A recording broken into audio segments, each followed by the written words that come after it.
Welcome to yet another edition of the Stats and Stacks podcast. For today, we're going over UFC Vegas 98, Royval versus Taira. First things first, make sure you smash that subscribe, give a follow over on Twitter, over on Instagram, over on TikTok, wherever there's social media. There's a Stats and Stacks podcast. Our boy Ryan Spann came through last week. Our boy Kevin Holland did not. What the actual fuck? The streak of 1 for 2 on locks is continuing. This is like 6 or 7 straight weeks. It is absolute absurdity. I don't know what's happening. I We need to figure stuff out because this is getting annoying at this point. The dogs, we got absolutely screwed. Although we were on the wrong side of the split. I knew Juliano Pena was the play. I just took the over. That's fine. Got screwed on the Marina Rodriguez split. We were on the got took Austin Hubbard, got screwed on that split. We just were on the wrong side of every single split decision last week. So that's just the way the cookie crumbles. It fucking sucks, but it happens. It is what it is. This week we're looking to bounce back, trying to take personal bias out of that because Raw Dog is in fact the favorite fighter of the Statistics podcast. Love some Brandon Royval, but you also have to think logically in regards to what he's up against. So, personal bias aside, looking to make a lot of money on this card. I actually like this card quite a bit. 4 o'clock start time, so right in the middle of the day. So don't forget that. Otherwise, instead of just alluding to it, let's go ahead and jump into the very. You know what? Let's not jump into the very first fight of the night. Let's talk about the Sean Sheriff versus Junior Tafa fight first. Solely on the fact that there are no odds for this fight. Hurricane. God, what's it called? The Hurricane did push Chris Barnett out of the fight card. He's no longer available. So we did get a last minute replacement. Oh, it actually is the first fight. So we have Sean Sheriff stepping in. This was announced just a few hours ago. So I don't have a lot of information here on Sean. I tried to do fight tapes. I saw one highlight and one fight that lasted 11 seconds. So there wasn't much going on there. Obviously, no odds. I know that he's a local product. He's only 4-0. He's 31 years old. Taking this fight on extremely short notice, but at least it's heavyweight, so you don't have to worry about him cutting weight or anything like that. I do like that he's at Extreme Couture. That's a good gym to be at. Um, which is again, he's a local guy. So Extreme Couture is a really, really good gym. A lot Chris Curtis and Sean Strickland and Pereira spent time there. Francis Ngannou spent time there. Like a lot of top flight guys train at Extreme Couture. Level of competition. He's 4-0. It's exactly what you would expect it to be. Ass. I mean, the guys were 0-1, 0-0, 1-4, and 3-1. So nothing too exciting here. I do like that his very first career fight, albeit it was in 2021. It looks like it was a ground and pound finish. That's good. I don't know if he took him down and ground and pounded or if he just wound up on top. Either way, that's the route to victory in fighting Junior Tafa is being on the ground. Junior Tafa is a 28-year-old kickboxer. He's also part of this Glory kickboxing regime, but he's also a part of the whole Tafa thing with Mark Hunt. So he's a good striker, obviously, being a professional kickboxer prior to the UFC. He's rocking a 73% takedown defense, which isn't terrible considering he fought Walter Walker. He never got up from Walter Walker. He stuffed at least one. Muhammad Usman tried to take him down multiple times. That's another person that can at least grapple a little bit. So he has a pulse in regards to wrestling. He's not a good wrestler by any means. 70% is not a good takedown defense, but it's serviceable at heavyweight. Has some decent power in his hands. His only win in the UFC it was against Parker Porter, which isn't the greatest look, but he did finish him in about 90 seconds there, so that looks good. The UFC wants these Tafa bros, and people are saying why. Like Justin Tafa got into the UFC at like 3-0. Junior Tafa also got into the UFC at like 4-0. Like it was very relatively like new to MMA. Why is he in the promotion? Mainly because I really do think there's some merit behind them being really, really good friends and training partners with Mark Hunt. Mark Hunt got screwed, publicly sued the UFC in regards to fighting Brock Lesnar while on steroids, and the UFC knew it. The world knows that Brock Lesnar was on steroids. That was not Everyone knows that. So I think honestly, part of the reason the Taffa brothers are even in the UFC is a my bad Mark moment. So they've been trying to give them softball matchups. I mean, they're fighting Carlos Felipe's, they're fighting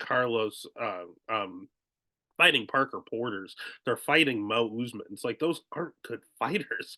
And in this turn, they were giving him Chris Barnett. They want Junior Tafa to be a thing.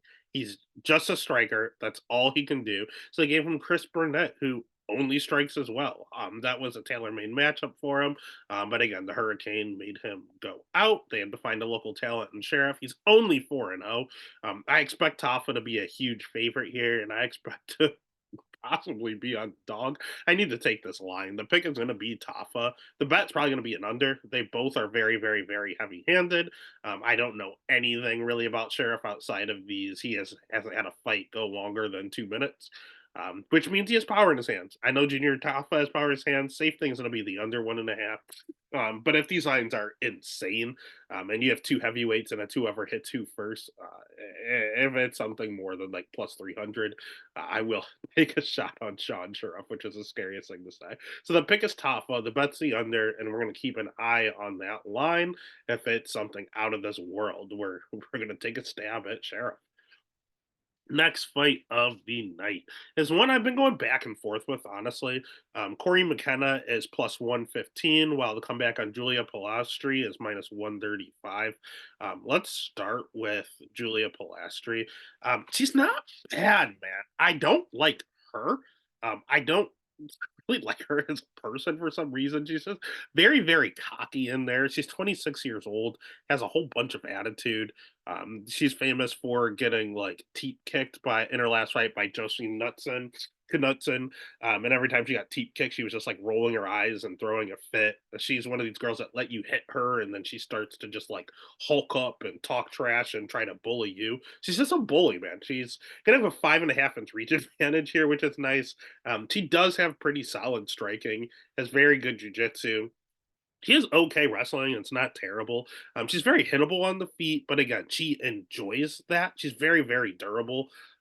She kind of like there was a point in time where Chris Lieben talked about waking up after he got hit. Like he needs you to punch him in the face to kind of get into the groove of things. That's exactly how Pelostri fights.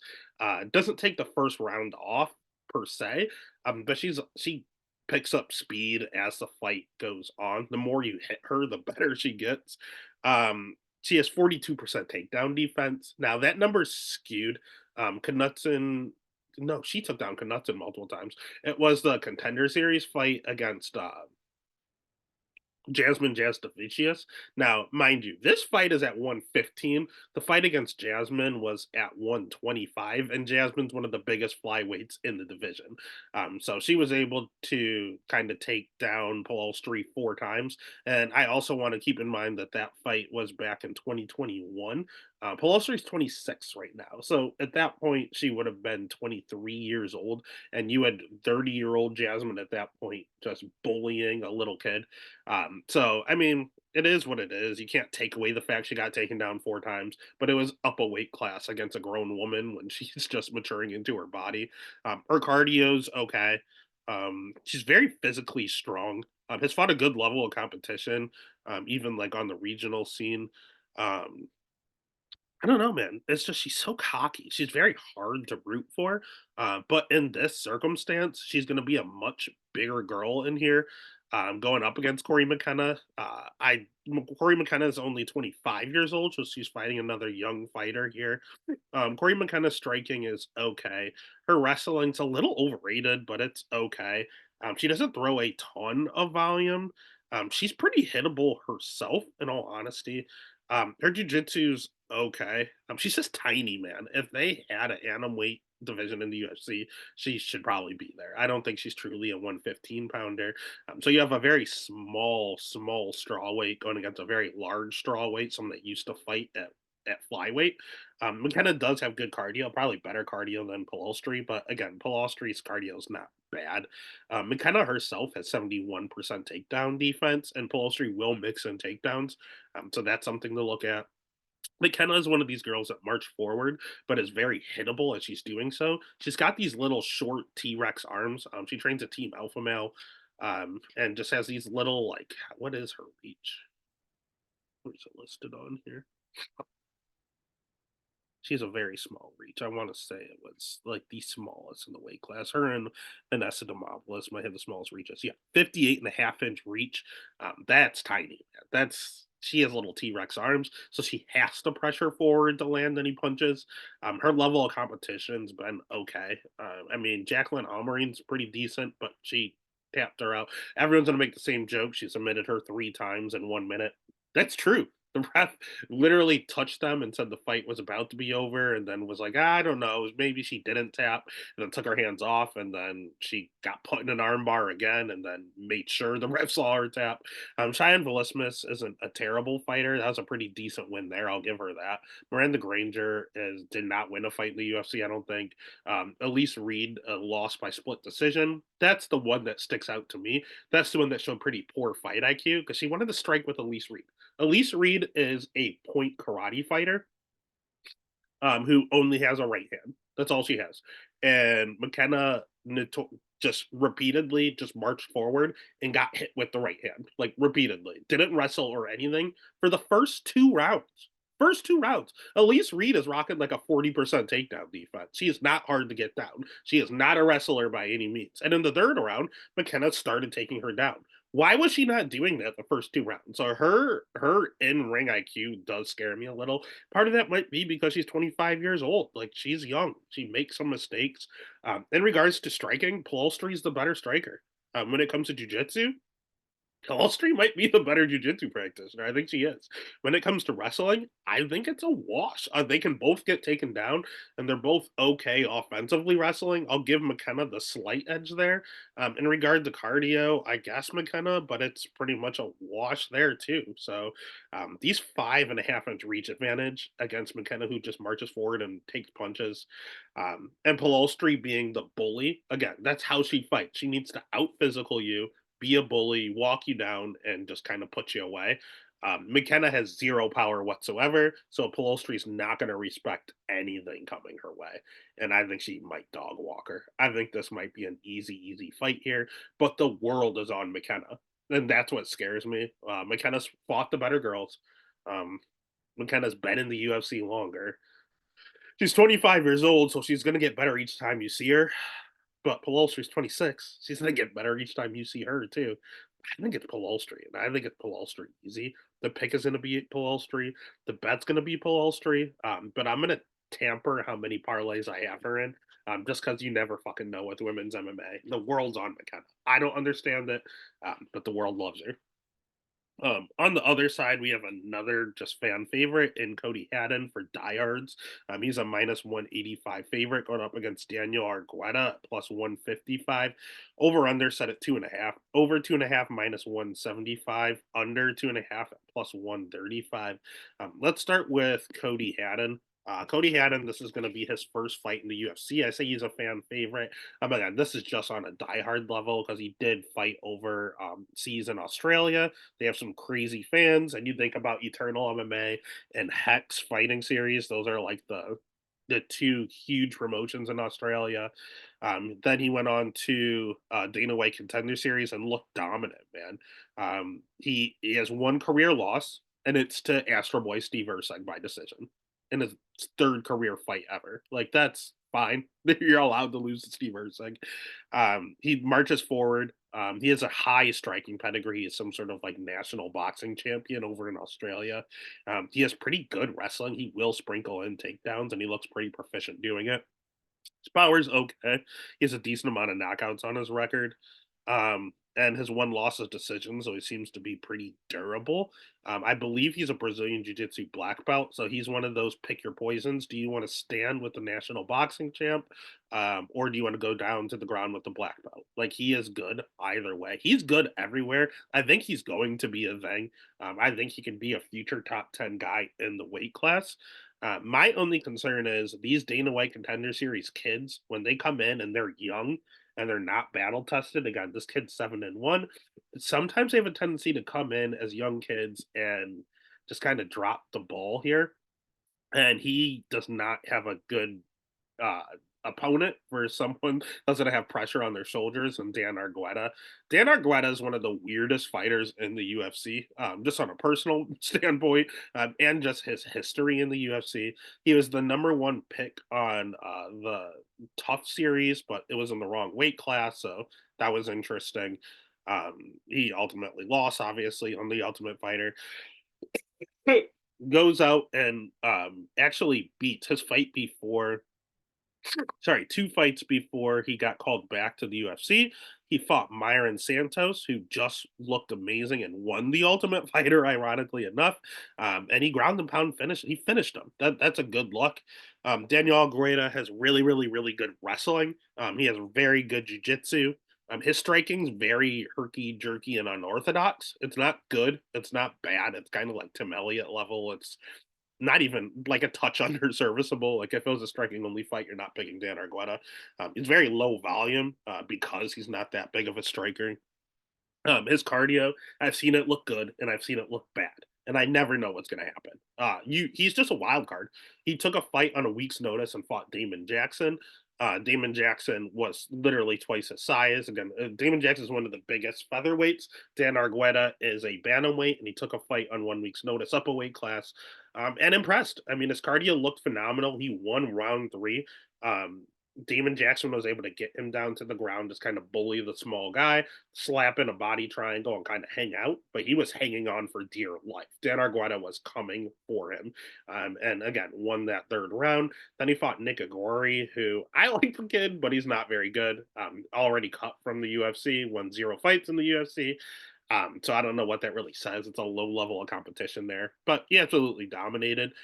He then was a huge dog against Ronnie Lawrence and went out there and absolutely killed Ronnie. Ronnie Lawrence is someone the UFC loves. The UFC is pushing. They're pushing Dana White, saying that he's going to be a future champion. When he was on Contender Series, he was kind of like the new Sean O'Malley that they really wanted to push off of Contender Series. Ronnie Lawrence went out there and dominated every fighter up until that point. Went out there. And this dude put a hurting on Ronnie Lawrence, took him down, slapped on, I forgot if it was a guillotine or anaconda, I forgot what it was, but slapped on a choke. The ref stopped the fight, but Ronnie wasn't out. And that was a problem, so they ultimately had to call it a no contest, unfortunately. But if the ref didn't step in and stop that fight early, Daniel would have choked him out. Like there was no escaping for Ronnie Lawrence in that choke. So then everyone's on Daniel. They're like, "Oh, this guy's an absolute killer. He had took down Ronnie Lawrence. He almost basically was about to submit Ronnie Lawrence. He is a world class grappler," and everyone was on him against gasbag Miles Johns. He went on and gassed out against Miles Johns is known for having bad cardio. Dan is known for having good cardio in the first 2 fights of his UFC career, or first 3 fights of his UFC career. Then he came out and he gassed out against Miles Johns and showed bad cardio, just like he did on the Ultimate Fighter, which is weird. We see fights where he's getting finishes in round 3. We see fights where he's gassing out in round 2. Like I don't understand what's happening.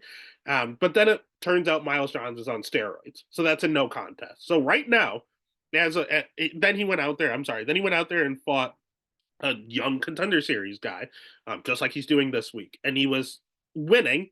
It was a close fight. It could have been 50-50. The judges did have him up on the scorecards, basically about to be 2-0. And then he got caught in the submission with 1 minute left in the second round. Got put to sleep, so you can't complain. Literally 1 second left before he went out. He was winning the fight. Now, here's the problem. You're looking at his record. He fought 1 time on 1 week's notice up a weight class and lost. He fought someone that was just a scrub, and dominated. Then he has 2 no contests, and then he had a fight where he was winning and got choked out with 1 second left in the second round. Like it's a weird run here. I mean, he's officially 1-2-2 in the UFC. Like it's rare that you have more no contests than wins or losses in the UFC. So I don't know, man. Is Daniel Argueta good? Yes. Is he Dr. Jekyll and Mr. Hyde? Yes. Have we seen him go out here and dominate a young Contender Series guy? Yes. Have we seen him get finished by a young Contender Series guy? Yes. So I don't know what the fuck to do with this fight. Cody is gonna if they run this fight in 3 years, Cody kills him. But as of right now, 31-year-old grown man Daniel Argueta, 26-year-old debuting Cody Haddon, coming across the seas. Again, he's in Australia. Dan's American made. I gotta take the plus money. So the pick is going to be Dan. The bet's going to be Dan. But no, he can't strike for shit. And this is going to be greasy. Is his cardio going to hold up? You never fucking know. You never know. But at plus 155, I'm willing to fuck around and find out. So the pick is Daniel Argueta. The bet is Daniel Argueta. Next fight of the night, but way too much time on that. We have Jonathan JSP Pierce at minus 140 going up against Pat Sabatini at plus 120. Over under set at 2.5. Over 2.5 minus 180. Under 2.5 at plus 140. Let's start with Jonathan Pierce. Jonathan Pierce is an interesting cat. He's 32 years old. He's a little bit of a generalist. He initially was a striker who turned into a wrestler who got pretty decent at jujitsu, fighting over at training at Fight Ready, which is a grapple heavy gym. So he's kind of, a jack of all trades. He's an okay striker. He has good volume, really, really high volume.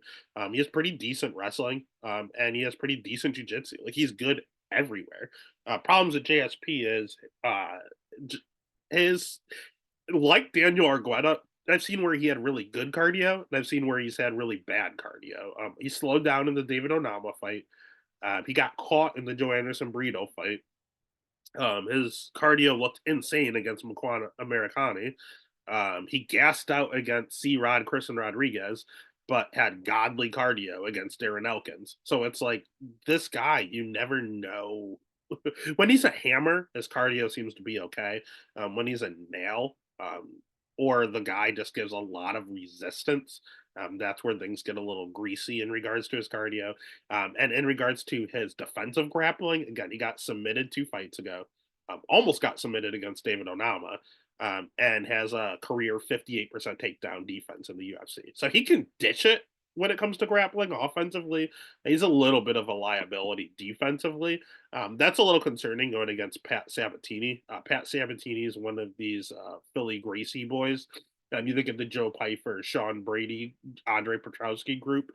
That's him. And he fights just like Sean Brady and them. I mean, Joe Pyfer can strike a little, but the Petrowski, Sean Brady archetype is Pat Sabatini. He's a very good wrestler, world class jujitsu. Like this guy is no joke on the ground. His striking is very questionable. His chin is very questionable. His cardio, I've seen him look good. I've seen him look bad, but it's predominantly bad. To be quite frank with you, he gasses in more fights than he doesn't. He has a select few where he has cardio for no goddamn reason, probably because he's just on top and he's able to just kind of relax, take some breaths while on top, and just kind of squeeze and hold you there. He's very low volume, very, very low volume on the feet. And part of that is because he hardly strikes because he knows he has no chin. And he has 50% takedown defense himself. So he's one of these guys that has really good offensive grappling, liability defensively, on a wrestling side. On a jiu-jitsu side, no. This fight's pretty reminiscent to the Chepe Mariscal fight, in my opinion, for him that he had on the regional scene. Someone that was a better striker than him. 50-50 wrestling, but he is better on the ground. And he ultimately lost that by split decision. So it was a very close fight, as it should be. I think it's going to look just like this, just like that. And I don't know, man. I I'm gonna have to. That was years ago. He's gotten much better. GSP has gotten much better. I don't hate the under here. If JSP is able to keep this on the feet, he will knock out Pat Sabatini. If this goes down to the ground, I've seen JSP caught multiple times, and Pat will go home with a limb. Pat is that good on the ground, so I don't think he wants to play with fire here. So you have a grappler with a bad chin going against a generalist that can get caught in submission. So that screams under to me. So I'll go ahead and I'll pick Pat. I think Pat's the better wrestler here. And I think he'll ultimately find a sub. Uh, but I think the under is a safer bet and it's plus money. So the pick is going to be Pat. The bet's just going to be the under 2.5 and be the same as pick and pad anyway. You cover yourself on both ends. Next fight of the night is another one I've gone back and forth with. We have CJ Vergara plus 240 going up against Ramazanbek Temirov at minus 300. Over under set at 2.5. Over 2.5 minus 190. Under 2.5 at plus 145. Let's start with Temirov. I don't know what to think of him. He trains. It says his camp is with Muradov. So obviously, what's his name? Makwan Muradov. I don't know. I can't think of his name. The dude that's with the money team. He's also from Uzbekistan. Um, I don't know. He's probably a striker. You see the OV. You think he's going to go out there and be some? He's short, stocky, muscle build. You think he's going to be some tremendous wrestler? No, he's a striker. He's 27 years old. He's 17-2, coming over from Risen, which is a pretty decent promotion. This which leads him to fighting okay guys. They're not good, they're not bad, they're serviceable. His power translates, he hits really fucking hard. And his striking is very crisp, very pristine, very pretty. A lot of spinning attacks, a lot of just clean shots. You can back him up a little as he's preparing to spin. He spins a ton, like a lot. And you can back him up as he's trying to like figure out what flashy things he's going to do next. But he kind of reminds me of Maradov, just a spinning Maradov. Fights just like him. He has decent takedown defense. Um, his jujitsu, we aren't really sure about. You don't see him taken down too much. When he does get taken down, there's an urgency to get up. It doesn't look like he's going to offensively offer anything on a grappling standpoint. It's more drilling defense, defense, defense, so that he can stand up and strike. He has a lot of early finishes. Like when I talk about him having good power, he has round one KO, round one KO, round one, has a decision here. I wasn't able to see this fight. Round one, he has a decision here, which is nice. It looks like he got submitted by that same guy he beat later on to beat decision to G. Um, so yeah, it looks like he got submitted in round two. Did he lose because he went late? I don't know. Fight before that, he lost a decision. Is it because it went late? He gassed? I don't know. Meredov, where he trains, doesn't have good cardio. He's known for going out there and getting quick finishes and then ultimately getting tired. So I don't know. I don't know if he has good cardio or not because he has so many goddamn round one finishes, and his only two losses come in the second round and by decision. So there is a chance he slows down. It's flyweight. We're not sure. I'm not 100% certain, but I had to keep my eye on it. Mainly because a lot of times where these guys gas out, or part of it's just UFC jitters. This is his first UFC fight coming over here, and he's fighting a dog in CJ Vergara. CJ is not someone I'm big on. But he's serviceable everywhere. He's a good barometer test, and the UFC always uses him in that way. He has okay striking. He throws a ton of volume. He will pressure forward. Again, Temirov will back up, so that's interesting. He's fought a pretty good level of competition. He's always fighting the young up and comers. He fought Asu Amabayev, who is a young up and comer, just like Ramazan. He fought Vinicia Salvador, who came off Dana White Contender Series, was on a roll at that point, an up and comer. He fought Daniel Lacerda, he was an exciting young fighter. He fought Taira, who's literally in the main event, a young up and comer. He fought Kletzen Rodriguez, coming off of Dana White Contender Series, a young up and comer. He fought Ode Osborne, who was a young up and comer. Like, or was at that point. That was 4 years ago, 3 years ago. But again, he has a propensity of fighting these guys that the UFC might be high on, but they're not sure. Are these guys actually good? Let's throw them in against CJ Vergara. Like that's what they do because they know he's just a generalist and he's not bad anywhere. You have to watch him at weigh-ins though. He has missed weight multiple times. So keep an eye out on that. But yeah, man, he has okay power. If you have a bad chin, he'll expose you. If you have bad cardio, he'll expose you. If you can't strike, he'll expose you. If you can't wrestle, he'll expose you. He'll find that one hole you have. Temirov, let's see what's wrong with him. Otherwise, Temirov might walk. I just don't like the odds because I don't know if Temirov is real or not. CJ might be the best guy he's ever fought. I mean, he's fighting him on, in a UFC debut. So I'll pick Tamarov. That's who the UFC wants to win. They want the shiny 17 and 27-year-old to win, not the 33-year-old who's been 50-50 in the UFC for 3 years. They don't want CJ. They want Tamarov. So I'll pick him. In regards to a bet, can I do it at minus 300? No. Do I have the guts the balls to choose CJ Vergara and actually put money on him? Probably not. So I'll just mess with that over. Again, CJ's notoriously durable, very hard to finish. We've seen him rocked before and still get through the fight. So ultimately, I'll take the over 2.5 at minus 190 and just kind of go from there. Pick is Tamarov. The bet, I can't trust him. I'll take the over 2.5. Next fight of the night is another one where I don't like the guy, but I might ultimately pick him. We have Lucas Rocha at plus 165 going up against Clayton Carpenter at minus 200. Over under set at 2.5. Over 2.5 minus 130. Under 2.5 at plus 100.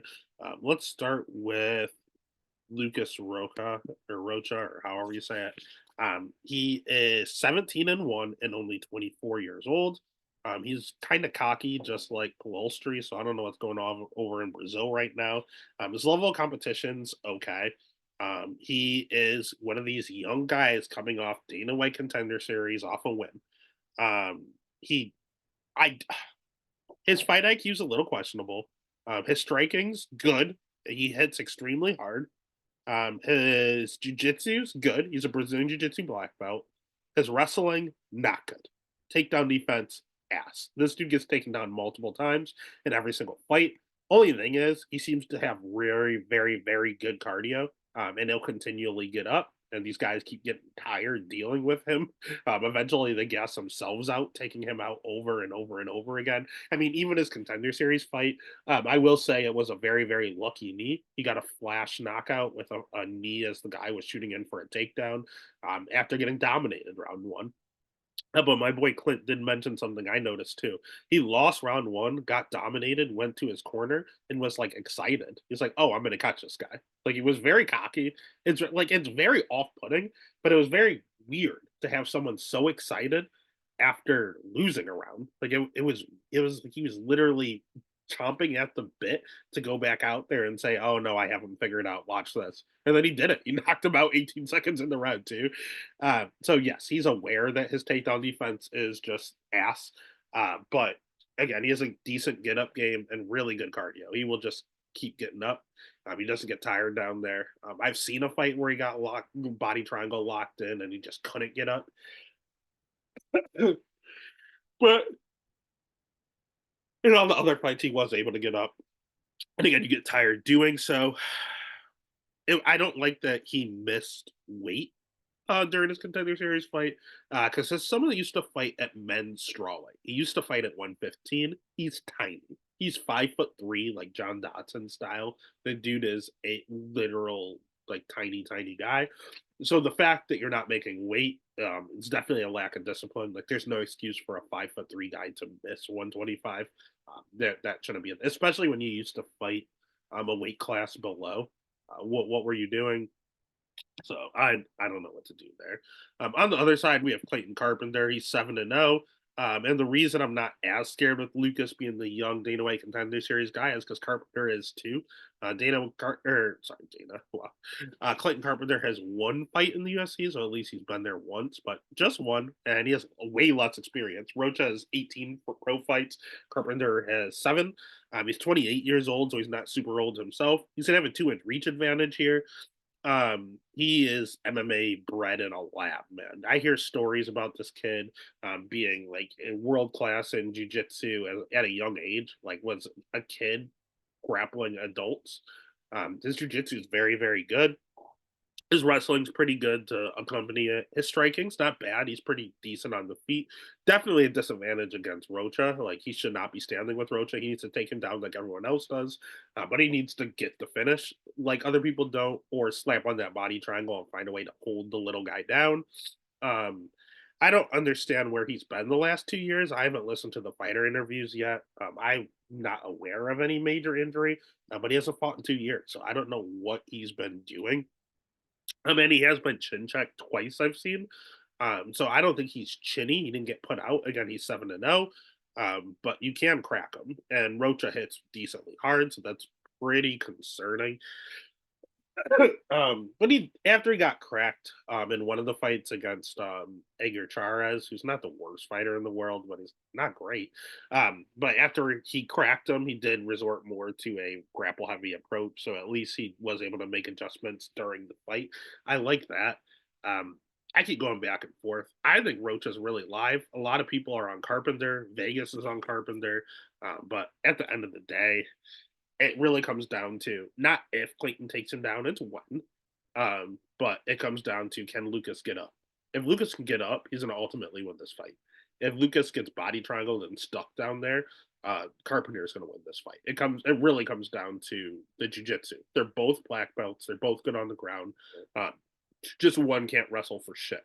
So if he can reverse or get up, he's a much better striker, and damage is over everything right now. So I'll pick Lucas. I'll bet Lucas at plus money. He's the one that will initiate the damage.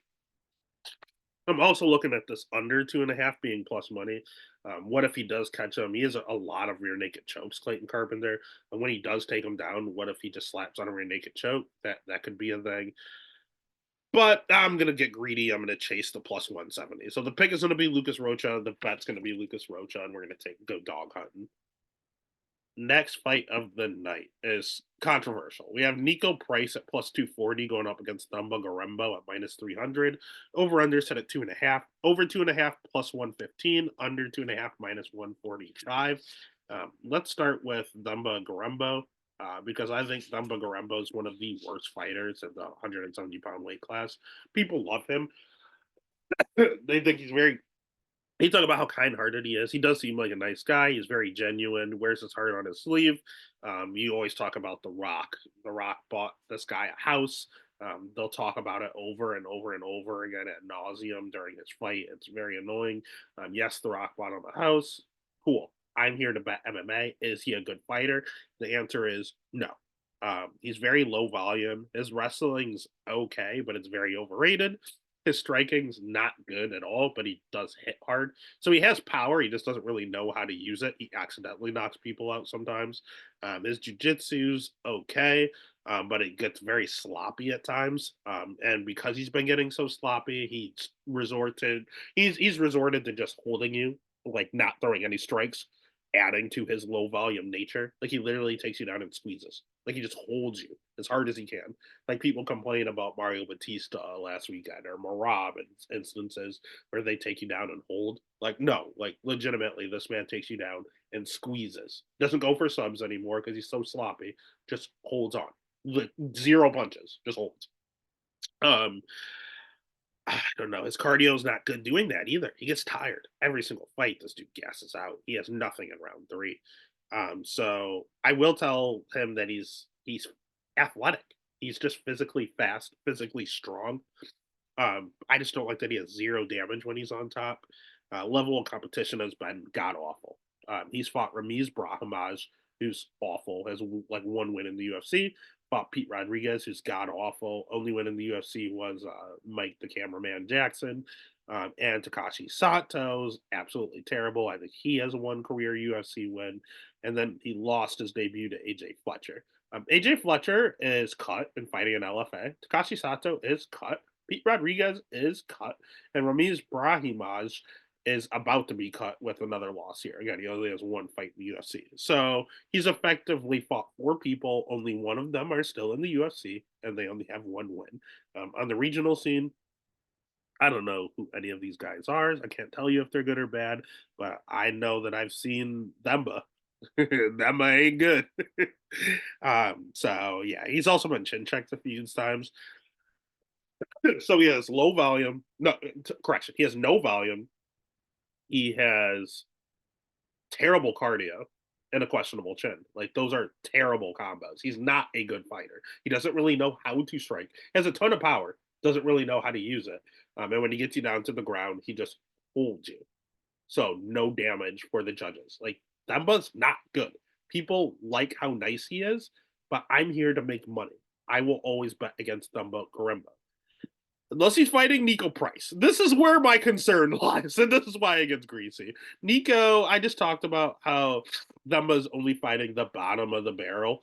Well, Nico has a pulse. Nico knows how to fight. Problem is, Nico's 35 years old, coming off of double knee surgery. He tore both his ACLs and looks like a shell of himself. Like, he looks absolutely terrible since having all those surgeries. He has like 6 or 7 kids. Dude's always exhausted.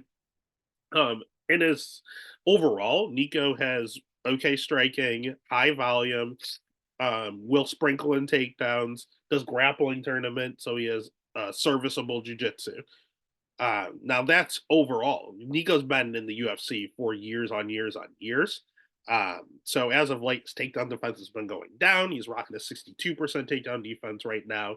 He used to be really powerful and durable. He got knocked out by Robbie Lawler. He got chin checked by Alex Morono. He got knocked out by Phil Rowe in a fight he was winning.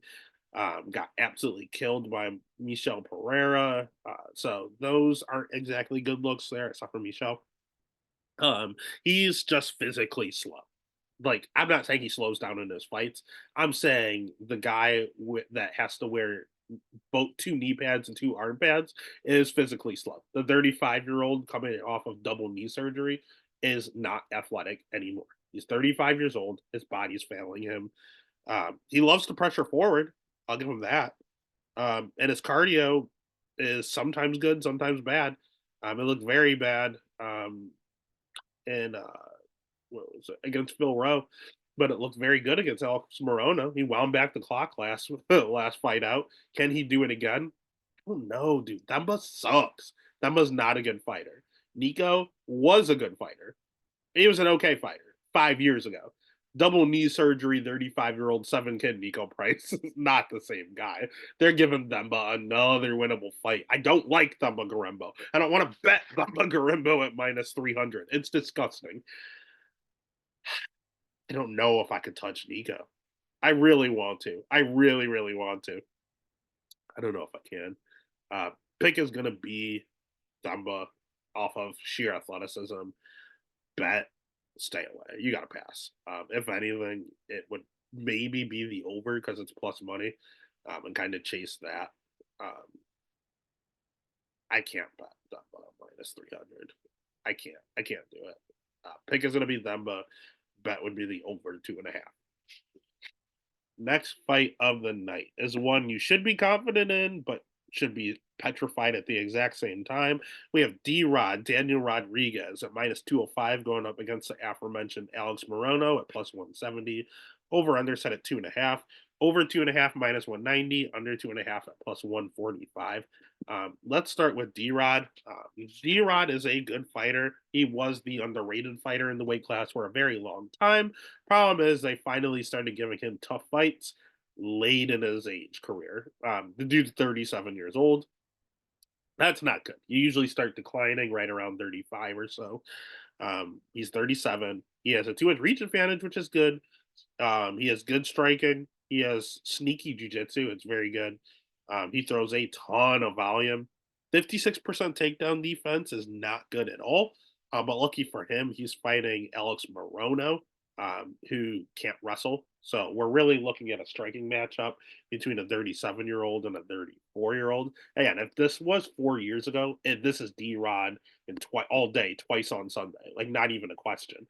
37-year-old D Rod, do I want to bet him? No. He just got knocked out by Ian Gary. But then he turned back to and seemed to gas out against Neil Magny, but he turned back the clock in his last fight and looked good against Kelvin Gastelum.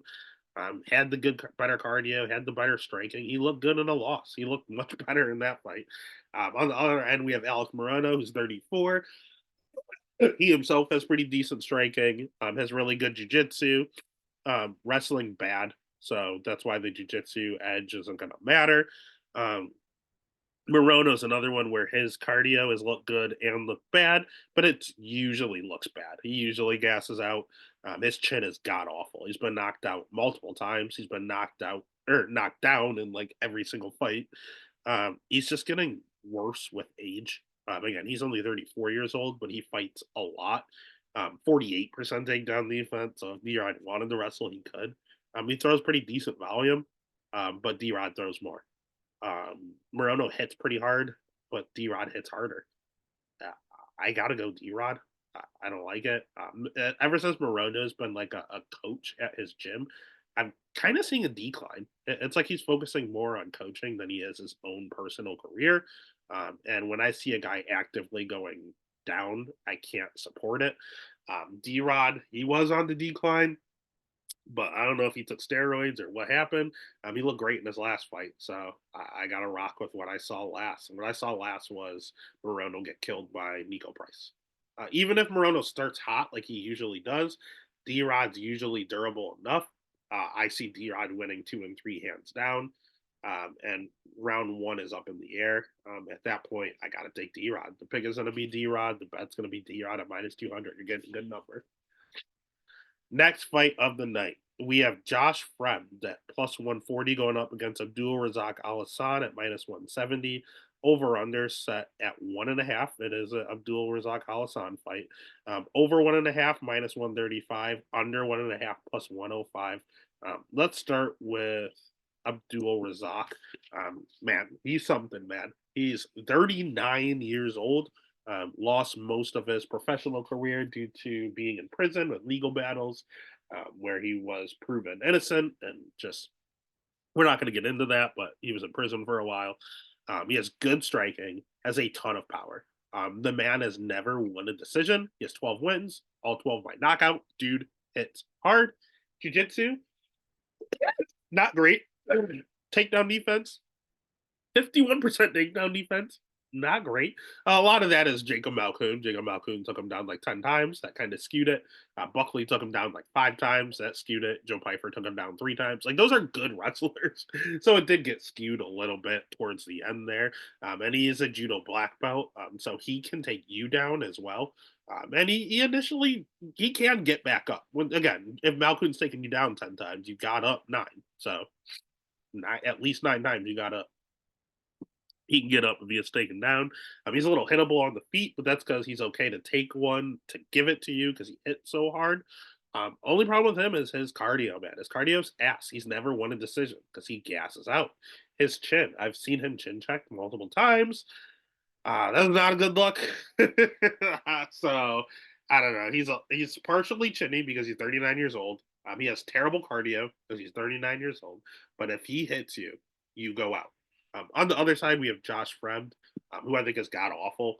He is yet another one of these guys where I've seen his cardio look good and I've seen it look bad. Against Jamie Pickett, it looked career worse. Against Andre Petrowski, it looked pretty bad. Against like Cedric Dumas, it looked good. Against Anthony Hernandez, it looked okay. So it's weird. You see it look good and you see it look bad. I don't know if he has cardio issues. He has a 3-inch reach advantage here. Level of competition is pretty decent. Fought RoboCop on the regional scene. Andre Petrowski is pretty decent. Roman Kopolov's pretty good. Um, yeah, he's fought some pretty. Anthony Hernandez is very good. Fluffy's very good. Yeah, he's fought some good level of competition. Problem with him is that he's physically slow. He's just kind of like a Nico Price, where he's just not athletic. He's not good or bad anywhere. He's a generalist. He's an okay wrestler. He's an okay jujitsu practitioner. He's an okay striker. He's big for the weight class, very tall, very lanky, very slow. He's just a very physically slow guy. Low volume, 30% takedown defense, which is not a good number. Ultimately, if Hassan wants to take him down and show off his judo black belt, he could. If Hassan wants to just crack him, although I've seen him go to a lot of decisions, I have seen him get knocked out by Roman Kopylov. I've seen Josh Fremd get knocked out by Gregory Rodriguez. He has been chin checked twice. So, yeah, it is what it is. I'm going to go ahead and I'm going to take the talent and Al Hassan. No, things will get greasy if this thing hits round 2. But Al Hassan is coming off a no contest. He was pissed off about it. If he comes in here angry and violent, he's going to take Josh Fremd's head off early. So the pick is going to be Al Hassan. The bet's going to be Al Hassan, and I'll have way too much money on him. Next fight of the night. We have Chitty Chitty Bang Bang and Kawani at minus 185 going up against Jaron Night Train Gooden at plus 155. Over under set at 1.5. Over 1.5 minus 165, under 1.5 at plus 130. Let's start with Chitty Chitty Bang Bang. Chitty Njokuani is 35 years old, and he's coming back down to welterweight. I don't like that. He talked about how he like almost died one time making the weight cut down to 170. Said he can't do it anymore, and he's always going to be a 185 pounder. He lost a few fights in a row at 185 and then decided I'm cutting down to 170 again after talking about nearly dying. He did make weight, and he did go to a decision and ultimately win a split decision against Reese McKee. It shouldn't have been a split. I thought it was pretty clear that Chidi won. But again, it was nice to see him go 15 minutes at the weight class that's very hard for him to get down to. I just don't like him doing it again at 35. I don't like the fact that this fight is at 170. Both these guys have fought at 185. Just fight at 185. I don't like this at 170. He has sneaky good jiu-jitsu, mainly on top. Off his back isn't great, but he's good on top as a black belt. So he has good striking. He has good jiu-jitsu. He doesn't really wrestle at all. It's just if they end up on the ground, he can utilize his black belt. Again, please be cognizant of weigh-ins. If he looks terrible on weigh-ins, be careful because he can slow down in his fights. He predominantly counters and he hits hard. The dude has a ton of power. If he hits you, you're liable to go out with any strike. His durability can be put into question sometimes. But again, yeah, he does have a tendency to win round one and gas out. So at 170, I don't know how that looks. Not really a fan there. And as long as you bring a fight to him, though, he can counter you and he can put your lights out, which is how Jared Gooden usually fights, in all honesty. Jared Gooden's 30 years old. He predicates himself on his striking. It's pretty decent. He has a ton of power in his own right. And you also have to watch his weigh-ins in his own right. He's someone else that also misses weight all the time. Again, why is this not at 185? I don't fucking know. But I guarantee you one of these guys are going to miss weight. There's no way they both make 170. He throws a ton of volume out there. Problem is he's very hittable with all that volume. Um, and he can slow down in his fights. I think he might have a cardio edge, but it's by the slimmest of margins. He does have a tendency to slow down in his fights too. So they're two just big 170 pounders that should be fighting at 185 that hit hard and have cardio issues. That's what they are. Jared Gordon or Gooden is a brown belt. So they're both competent on the ground, but neither one of them wrestle. So the ground isn't going to be a factor. It's really just two heavy hitters with cardio issues going at it. What I will say is that Jared has a type that he can't beat. When you look at all of his career losses, he lost to Carlston Harris because Carlston took him down like 5 times. He lost to Impa Kasaganai by KO. That looks interesting. I didn't realize it was Impa that did that. But yeah, he lost to Impa, who's a pretty big, lanky striker. He lost to Randy Brown. He got outpointed by a tall, lanky striker. He lost to Abubakar Nurmagomedov, who is a wrestler. He lost to Alan Joban, who's a tall, lanky striker. So if you see literally all of his losses, if you can wrestle, Bruno Oliveira, wow. If you can wrestle or you're a tall, lanky striker, Jared Gordon has a problem. He wants to go in there, he wants to brawl, he wants to get in close, and he wants to put your lights out. That's how he fights. I don't know if Chidi's going to let him do that. He's a tall, lanky Muay Thai striker. So the pick is going to be Chidi.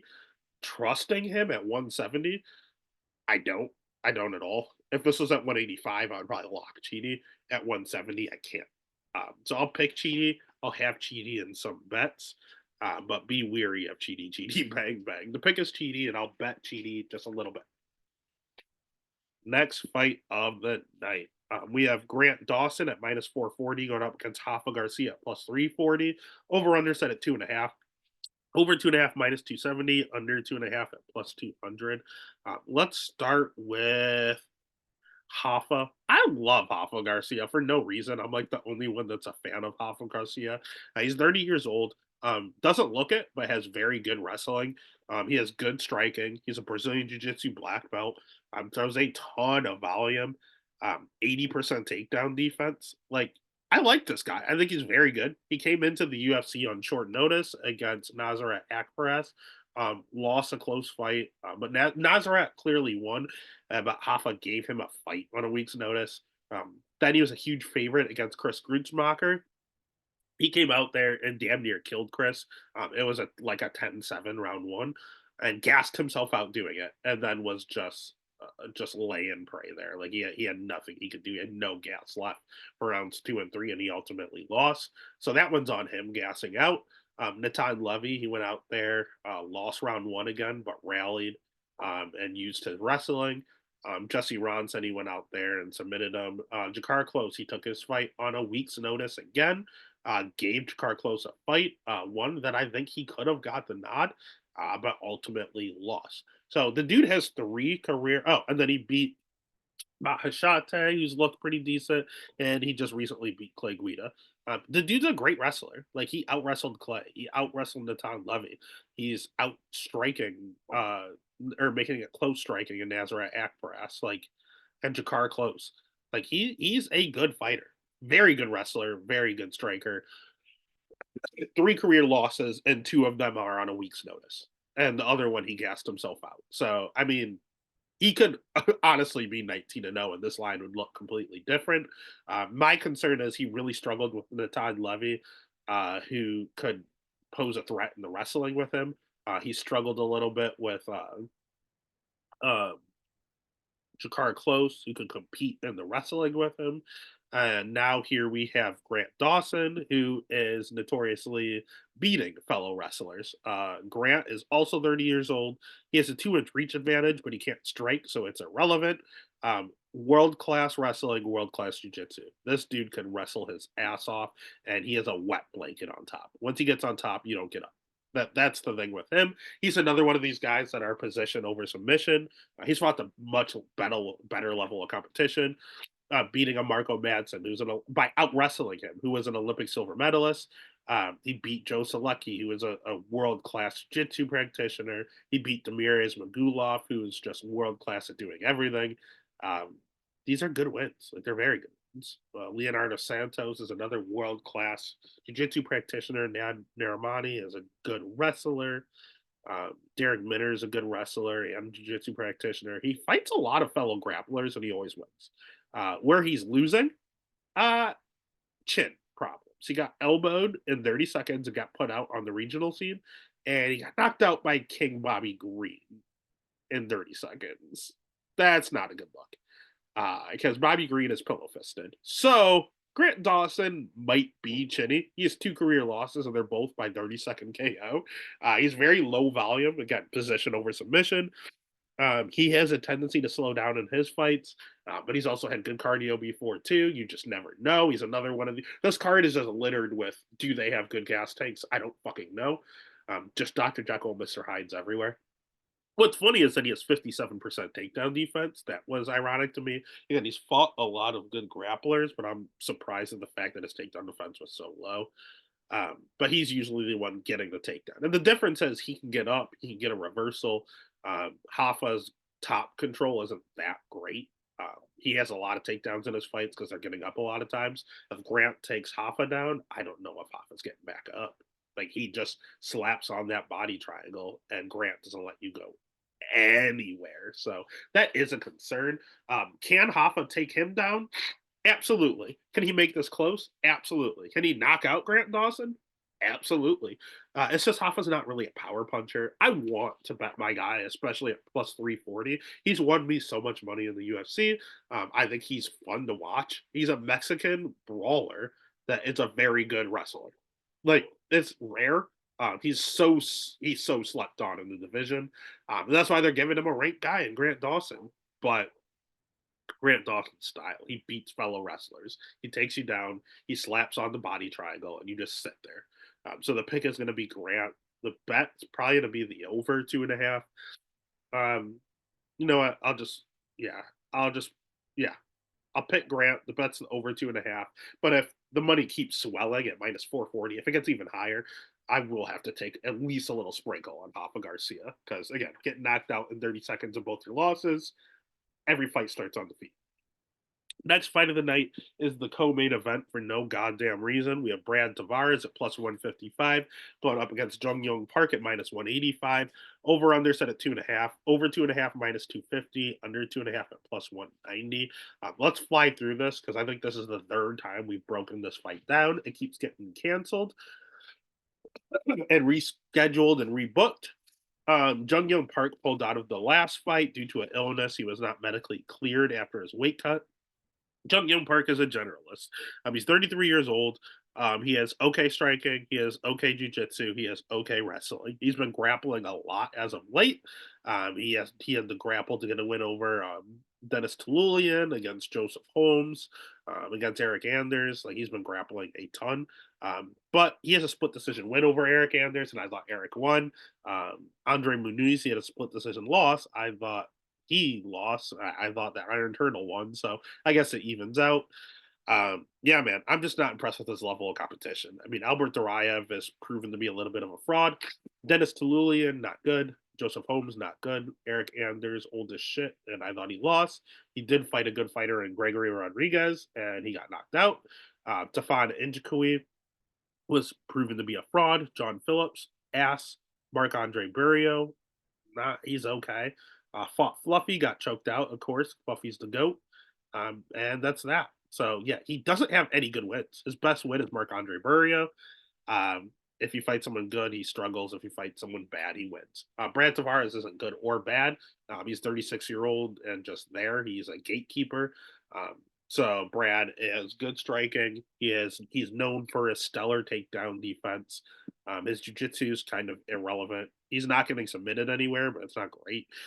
His cardio's good. No power. He's very pillow fisted. And he's fought a good level of competition. He fought Robert Whitaker. He fought Israel Adesanya. He fought Bruno Silva. He fought Driscus and Duplessis. If you're going to be champion, you have to fight Brad Tavares. He's the ultimate gatekeeper, and he will tell you if you can sink or swim. I don't know who wins this fight. Park is never going to be champion. So that I guess Brad Tavares should win, but he's 36 years old. I don't want to bet on him. He's a dog. I'll listen to Vegas. I think Park has more ways to win. If it was just a striking affair, I'd take Brad. In an MMA fight where Park can mix it up a little better, I see this being greasy. I see this probably being a split decision, but I see the over hitting. Neither one of these guys hit too hard. So I'll take the over 2.5 at minus 250 as a big parlay fluffer. So the pick is going to be, I'll just go ahead and fuck it, say Park. But the over 2.5 is the way I'd bet this, and probably will have quite a bit of the over 2.5. That takes us to the main event of the evening. If you haven't already, make sure you hit the subscribe, give a follow, give a like, follow over on Twitter, Instagram, TikTok, wherever there's social media. There's a Stats and Stacks podcast. We have our boy, Brandon, Raw Dog, Royval, plus 190, and was plus 210 earlier when I checked. Going out against Tatsuro Taira at minus 230. Over under set at 3.5. Over 3.5 minus 135. Under 3.5 plus 105. Start with Raw Dog, the GOAT. Raw Dog, 32 years old in his prime, has a great level of competition, has fought for the belt. He has good striking. He has good BJJ. He has godly cardio. The dude literally couldn't get tired if he tried. Has an insane level of volume. Um, Overall, great schedule. Again, fought Pantoja 3 times, or twice. Sorry, twice. Fought Brandon Moreno twice. Has a win over Moreno, and the first one was a fluky arm injury. Fought Mateus Nicolau. Fought Matt Schnell. Submitted Kai Kara France. Like the dude's only losses in the UFC are to Alexander Pantoja twice, and the arm injury with Brandon Moreno. That's it. So if you take out the arm injury where he hurt himself, he's only lost to the champ twice and beat everyone else.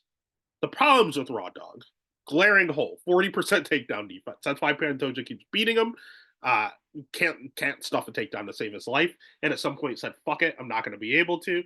I am going to be wily as shit on the ground. And the dude is active on his back.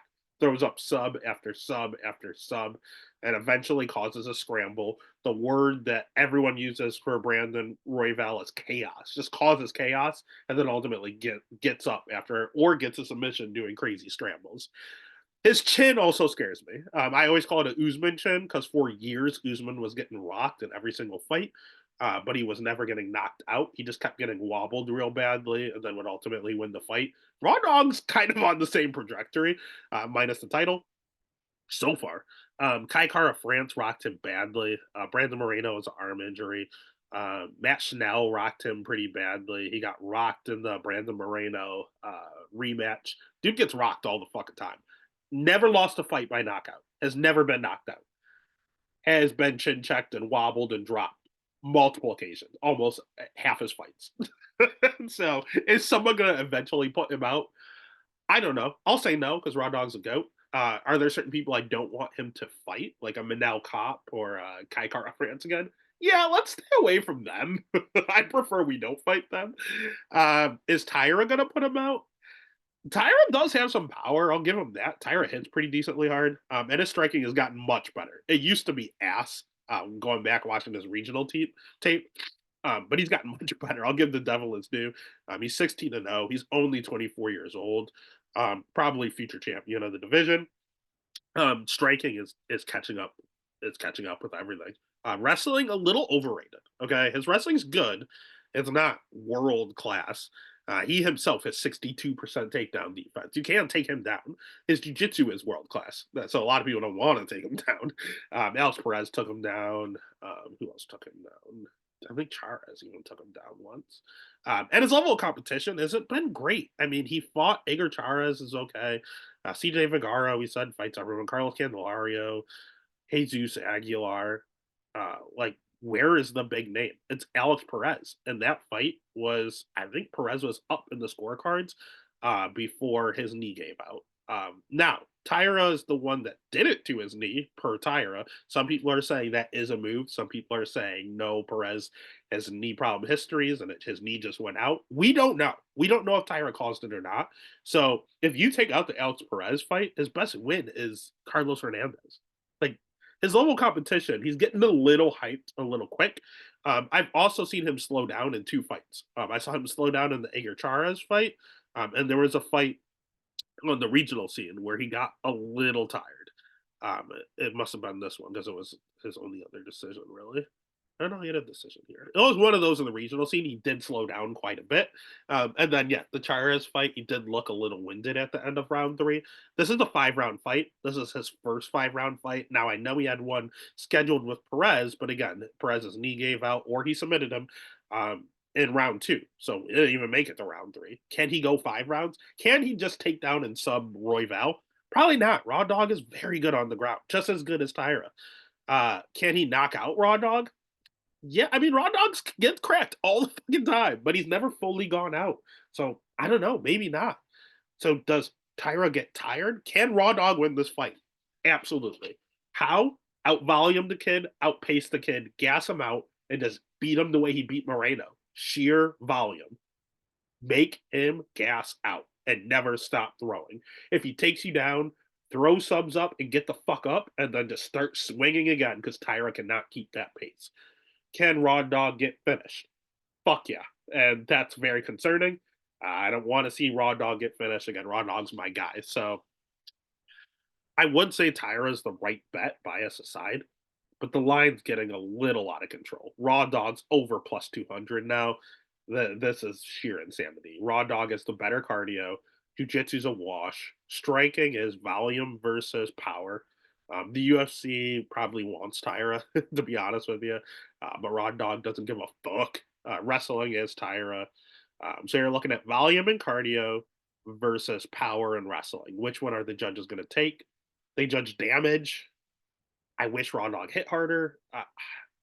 He's live. The pick is Taira. The bet is Raw Dog. What you probably do is put Taira on all your parlays and hedge the fuck with Raw Dog at plus 210. That's an easy hedge, and that's the way to beat the system. And that's UFC Vegas 98. Dude, it's a fun card. Should be a lot of fun fights, a lot of finishes, and a lot of unknown with these gas tanks. So we're going to fuck around and find out. A lot of questions will be answered, and I'm hoping a lot of money will be won. Let's get it.